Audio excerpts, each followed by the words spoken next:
Godfather, Vietnam colony തുടങ്ങിയ mega വിജയങ്ങളുടെ സഹസംവിധായകന്മാരായിരുന്നു Rafi മെക്കാട്ടിനും. പിന്നീട് ജയറാമിനെ നായകനാക്കി പുതുക്കോട്ടയിലെ പുതുമണവാളൻ എന്ന ചിത്രത്തിലൂടെയാണ് അവരിരുവരും സംവിധായകരായി മാറുന്നത്. പുതുക്കോട്ടയിലെ പുതുമണവാളൻ നിർമ്മിച്ചത് സാഗ അപ്പച്ചനായിരുന്നു. പുതുമണവാളന്റെ കഥയ്ക്കൊപ്പം റാഫിയും മെക്കാട്ടിനും അപ്പച്ചനോട് പറഞ്ഞ മറ്റൊരു കഥയായിരുന്നു പഞ്ചാബി ഹൗസിന്റേത്. ജയറാമിനെ തന്നെ നായകനാക്കണം എന്ന് പറഞ്ഞായിരുന്നു അന്ന് തന്നെ അപ്പച്ചൻ പുതുക്കോട്ടയിലെ പുതുമണവാളനൊപ്പം പഞ്ചാബി ഹൗസിനും കരാറുണ്ടാക്കിയത്. പക്ഷെ പഞ്ചാബി ഹൗസിന്റെ കഥ മുഴുവനായും കേട്ടപ്പോൾ ജയറാമിനെ മാറ്റാൻ അപ്പച്ചൻ തന്നെ റാഫിയോടും മെക്കാട്ടിനോടും നിർദ്ദേശിക്കുകയായിരുന്നു. ഒടുവിൽ ജയറാമിന് പകരക്കാരനായി ദിലീപിനെയായിരുന്നു റാഫി മെക്കാട്ടിനും നായകനാക്കിയത്. ദിലീപിന്റെ കരിയറിലെ ആദ്യത്തെ മെഗാ ബ്ലോക്ക് ബസ്റ്റർ ആയിരുന്നു പഞ്ചാബി ഹൗസിലൂടെ പിറന്നത്.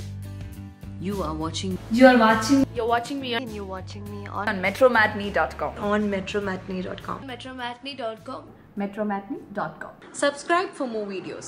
Subscribe for more videos. Subscribe here for more videos. Subscribe now. Thank you.